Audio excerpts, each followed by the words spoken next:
দুপুর 2:30 থেকে প্রায় 4:30 পর্যন্ত স্বাস্থ্য ভবনে বৈঠক করল জুনিয়র চিকিৎসকদের প্রতিনিধি দল।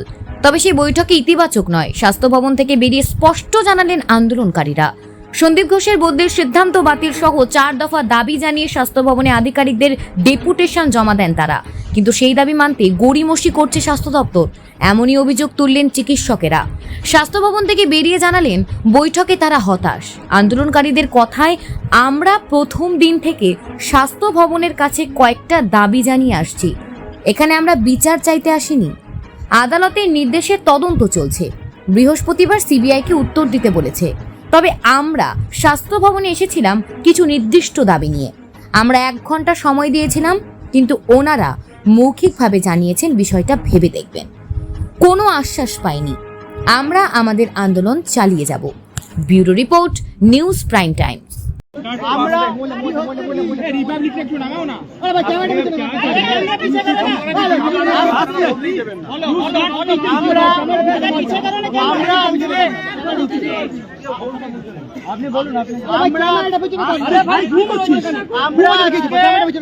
পশ্চিমবঙ্গের প্রত্যেকটা মেডিকেল কলেজ হাসপাতালের সমস্ত জুনিয়র ডাক্তাররা মিলে আজকে এই স্বাস্থ্য ভবনে কিছু প্রশ্নের উত্তর জানতে এবং কয়েকটা দাবি নিয়ে এসেছিলাম। সেখানে আমাদের সমস্ত কলেজের মোট 40 জন প্রতিনিধি দলের সাথে, প্রত্যেকটি প্রতিনিধি দলের সাথে ভেতরে ডিএমই, ডিএইচএস, হেলথ সেক্রেটারি এবং প্রিন্সিপাল সেক্রেটারি অফ হেলথ সবাই একসাথে দেখা করেন। আমরা এখানে এসেছিলাম নির্দিষ্ট কিছু দাবি নিয়ে। আমরা কোনো জাস্টিসের প্রশ্নে স্বাস্থ্য ভবনের কাছে আসিনি, কেননা আমরা জানি যে জাস্টিসের যে প্রশ্নটি সেটি অলরেডি কোর্টের তত্ত্বাবধানে রয়েছে, সিবিআই কাজ চলছে। আমাদের যে দ্বিতীয় দাবি ছিল যে সেই দিন রাতে যারা প্রিন্সিপাল, তৎকালীন প্রিন্সিপাল, তৎকালীন এমএসভিপি, ডিন এবং তারা এবং 14 তারিখ অ্যাটাকের সময় যে প্রিন্সিপাল ছিলেন তাদের প্রশাসনিক ব্যর্থতার দায় নিয়ে তাদেরকে আর কোনোভাবেই প্রশাসনিক ব্যর্থতার দায় নিয়ে সবাইকে যে পদত্যাগের যে দাবি আমরা করেছিলাম, সেই ব্যাপারে স্বাস্থ্য ভবনের কি উত্তর,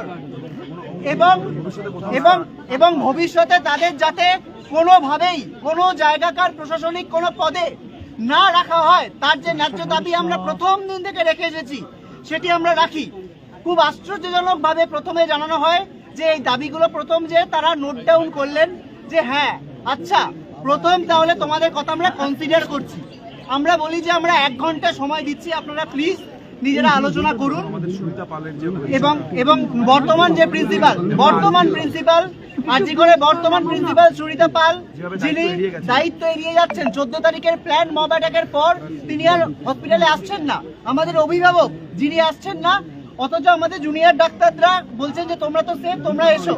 এই গোটাটার উত্তর চেয়ে আমরা এসেছিলাম, কিন্তু যা ওই গোটা বৈঠকে যেটুকু থেকে আমাদের যে মনে হয়েছে যে স্বাস্থ্য ভবন অযথা প্রশাসনিক জটিলতার দোহাই দেখিয়ে ব্যাপারটিকে দীর্ঘায়িত করতে চাইছেন, এবং আমাদের এটা স্পষ্টতই মনে হয়েছে কোনো একটা চাপের কাছে স্বাস্থ্য ভবনে অসহায়, যে আমাদের এই সামান্য দাবিটুকু আমরা জাস্টিস চাইতে আজকে স্বাস্থ্য ভবনে আসিনি। আমরা চাইছিলাম যে আমাদের যে সামান্য দাবি ছিল যে এই যে পদগুলোতে যে লোকগুলো ছিলেন তাদের যাতে প্রশাসনিক ব্যর্থতার দায় স্বাস্থ্য ভবন স্বীকার করুক এবং তাদের যাতে আর কোনোভাবেই কোনোদিন প্রশাসনিক পদে না রাখা হয়। কিন্তু আমাদের মনে হয়েছে আমাদের এই সামান্য দাবি আমরা এতক্ষণ অপেক্ষা করার পরেও তারা মেনে নিতে পারলেন না।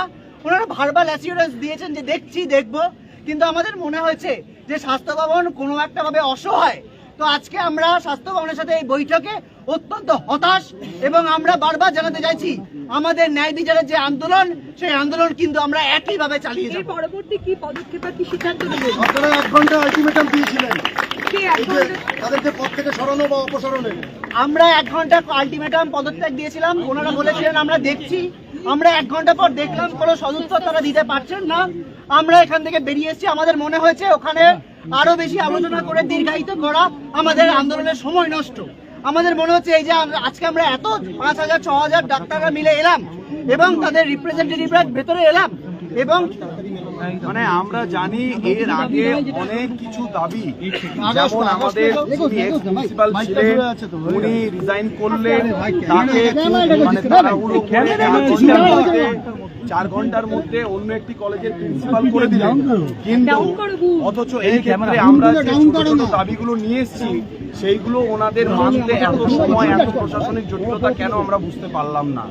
স্পষ্টতই আমরা এই যে আমাদের বৈঠক হলো তাতে আমরা খুবই হতাশ এবং আমাদের মনে হয়েছে স্বাস্থ্য ভবন খুব অসহায়।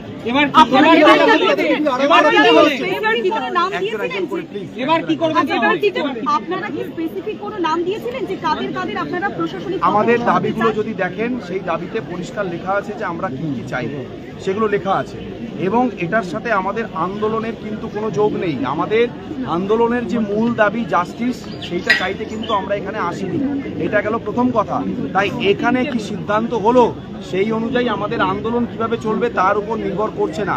কালকে সুপ্রিম কোর্টের হিয়ারিং আছে, আবার কালকে সুপ্রিম কোর্ট সিবিআইয়ের কাছে জানতে চেয়েছে, কালকে আমরা দেখব কি হচ্ছে, সিবিআই কি উত্তর দিচ্ছে, তারপরে আমাদের আন্দোলনের নেক্সট যে কর্মসূচি সেটা আমরা জানাবো। আপনাদের প্রিন্সিপাল নেই, যে দাবি ছিল আপনাদের এখনো আছে। সে বিষয়ে কি কথা হলো? সেই বিষয়েও বলেছি, সেই বিষয়ে উনি কিছুই বলতে পারলেন না, নিরুত্তর থাকলেন, একদম বললেন যে দেখছি দেখবো। এইগুলো তো আমরা ডে 1 থেকে শুনে আসছি, তারপরেও যে কেন এত মানে কি বলবো, এগুলোতে আমরা মানে আমরা কিছু উত্তর পাইনি বেশি। আপনাদের কাছে কর্তৃপক্ষ কি কোনো বিকল্প প্রস্তাব না, কোনো বিকল্প প্রস্তাব কিচ্ছু নেই। না, আপনারা তো বলেছিলেন যে অনেকদিন আগে থেকে আপনারা এই দাবিগুলোর কথা বলছেন, কিন্তু আজকে স্বাস্থ্য ভবন বলছে আজ ওনারা জানতে পারলেন, তাহলে কোথায় মিসিং লিংকটা কেন? সেটাই তো জানতে চাইছি, আমরাও তো অবাক। আমরা এতদিন ধরে এত কিছু রিকোয়েস্ট করার পর আজকে 5000-এর উপর মানুষ, তারপরে আমাদের আন্দোলনের নেক্সট যে কর্মসূচি সেটা আমরা জানাবো। আপনাদের প্রিন্সিপাল নেই, যে দাবি ছিল আপনাদের এখনো আছে। সে বিষয়ে কি কথা হলো? সেই বিষয়েও বলেছি, সেই বিষয়ে উনি কিছুই বলতে পারলেন না, নিরুত্তর থাকলেন, একদম বললেন যে দেখছি দেখবো। এইগুলো তো আমরা ডে 1 থেকে শুনে আসছি, তারপরেও যে কেন এত মানে কি বলবো, এগুলোতে আমরা মানে আমরা কিছু উত্তর পাইনি বেশি। আপনাদের কাছে কর্তৃপক্ষ কি কোনো বিকল্প প্রস্তাব না, কোনো বিকল্প প্রস্তাব কিচ্ছু নেই। না, আপনারা তো বলেছিলেন যে অনেকদিন আগে থেকে আপনারা এই দাবিগুলোর কথা বলছেন, কিন্তু আজকে স্বাস্থ্য ভবন বলছে আজ ওনারা জানতে পারলেন, তাহলে কোথায় মিসিং লিংকটা কেন? সেটাই তো জানতে চাইছি, আমরাও তো অবাক।